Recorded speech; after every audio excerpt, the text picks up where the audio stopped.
안녕하십니까. 사전처럼 이용하는 민법 찐 조문 해설 시간입니다. 구독과 좋아요 부탁드리고요. 알람 설정까지 해주시면 대단히 감사하겠습니다. 151조 보겠습니다. 불법 조건, 기성 조건이라고 되어 있죠. 아주 잘 나오는 조문입니다. 자, 먼저 불법 조건이 뭐냐? 조건이 선량한 부속 기타 사회질서에 위반한 것. 이게 불법 조건이에요. 조건이 선량한 부속 기타 사회질서에 위반한 것. 그러면 그 조건만 무효가 되느냐, 법률행위 전체가 무효가 되느냐? 법률행위 전체가 무효가 됩니다. 기억하세요. 조건만 무효가 되는 게 아니라 법률행위 전체가 무효가 됩니다. 그 다음 2항. 조건이 법률의 당시에 이미 성취한 것이라고 되죠. 이걸 이제 기성조건이라고 합니다. 조건은요, 장래 발생 여부가 불확실해야 돼요. 따라서 이미 성취한 것은 조건이 아니야. 그런데 당사자가 이거를 정지 조건으로 부과한 경우 또는 해제 조건으로 부과한 경우가 있더란 말이죠.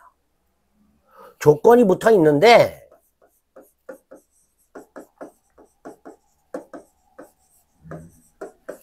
이 조건은 정조건도 있고 해제 조건도 있잖아요.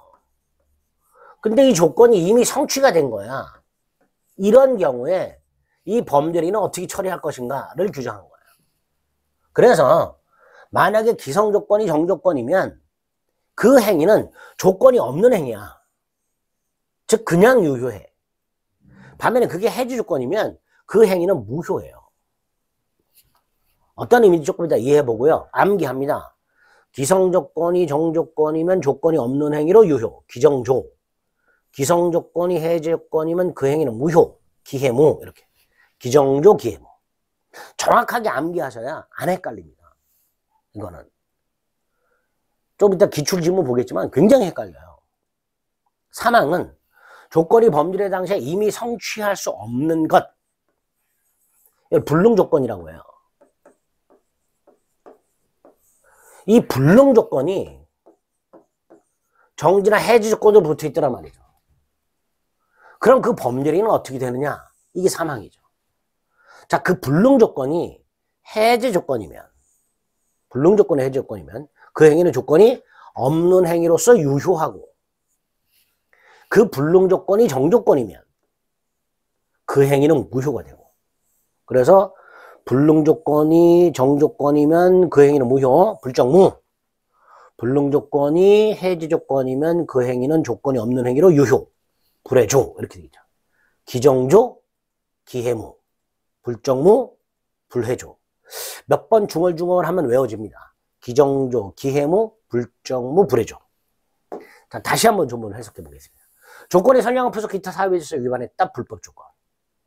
어떤 경우? 갑이 이렇게 병을 죽여주면 1억 주겠다. 1억 주겠다는 증여는 그 증여 자체는 유효하지만 병을 죽여주면이라는 반사회질서적인 불법 조건이 붙어 있어요. 그러면 이 병을 죽여주면이라는 이 조건만 무효가 되고 1억을 주겠다는 증여는 그대로 유효하냐? 아니에요. 증여 자체가 무효가 됩니다. 꼭 기억하세요. 조건만 무효가 되는 게 아니라 법령이 자체가 무효가 됩니다. 4번. 조건이 법률의 당시 이미 성취한 것. 기성조건. 예를 들어서 내일 해가 동쪽에서 뜨면 기성이죠. 해는 동쪽에서 뜨잖아. 이게 기성이에요. 6번. 그 조건이 정조건이야. 갑이 을에게 내일 해가 동쪽에서 뜨면 자동차를 주겠다. 동쪽에서 뜨면 자동차를 주니까 동쪽에서 뜨면이 정조건이죠. 정조건인데 이미 동쪽에서 떠. 기성조건이면서 정조건이에요. 그럼 뭐였죠? 조건 없는 행위예요. 그냥 유효하다. 조건이 없는 행위. 그래서 자동차를 조건 없이 주겠다 라는 의미하고 똑같잖아. 그죠? 생각해보세요. 동쪽에서 뜨면 줄게. 그냥 주겠다는 거잖아. 그러니까 조건 없는 행위로 유효. 이렇게 되는 거예요. 해지 조건이면 이런 거죠. 갑이 이렇게 자동차를 주면서 줘요. 우리는 자동차에 대한 권리가 일단 생겨. 증여는 유효해. 그런데 동쪽에서 뜨면 반환해라. 자동차를 반환한다는 것은 증여의 효력이 소멸하는 거니까 결과적으로 해가 동쪽에서 뜨면이 해지 조건이 되는 거죠. 기성 조건이 해지 조건이에요. 이미 동쪽에서 뜨는 조건이 해지 조건이야. 그럼 뭐예요? 그 행위는 무효죠. 생각해 보세요. 자동차를 주면서 해가 동쪽에서 뜨면 반환해. 안 주겠다는 거잖아요. 그러니까 증여는 무효. 이렇게 되는 거죠. 8번 이미 성취할 수 없는 거 불능. 즉 9번 해가 서쪽에서 뜨면 불가능하죠. 절대로 불가능하잖아. 그게 10번 해지 조건이야. 자, 갑이 이렇게 자동차를 주면서 해가 서쪽에서 뜨면 반환해라. 절대로 해는 서쪽에서 뜰 일이 없으니 반환받을 일이 없죠.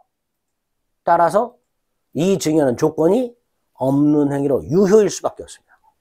그게 불능 조건의 해지 조건인 거예요. 반면에 불능 조건의 정조건, 갑이 을에게 내일 해가 서쪽에서 뜨면 자동차를 주겠다. 결코 자동차 주지 않겠다는 뜻이죠. 야, 내가 해가 서쪽에서 뜨면 자동차 줄게. 안 주겠다는 거잖아. 그러니까 결과적으로 불능 조건이 기성 조건으로 붙어 있으면 그 법률에는 무효가 되는 거죠. 이런 식으로 기정조, 기해모, 불정무, 불해조. 불법 조건은 딱 하나만 기억하면 돼요. 조건만 무효가 되는 게 아니라 법률이 전체가 무효가 된다. 기출. 선량한 부속 기타 사회 질서 위반한 조건, 즉 불법 조건이 붙어있는 법률행위는 무효가 되죠. 조건 자체가 불법적이라면 법률행위 전부가 무효가 된다 그랬죠. 그런데 세 번째 거, 불법 조건이 붙어있는 법률행위가 정조건이면 무효고 해지 조건이면 조건 없는 행위. 이거 우리 불정무, 불해조 외운 거 가지고 풀면 큰일 납니다. 불정무, 불해조에서 불은 불법이 아니라 불능을 말하는 거예요. 불정무, 불해조, 불능 조건을 말하는 겁니다. 불법 조건이 붙어 있으면요, 그게 정지가 되든 해제가 되든 그냥 무효입니다. 그죠? 4번 조건이 불법적일 때 조건만 무효로 한다. 틀렸죠.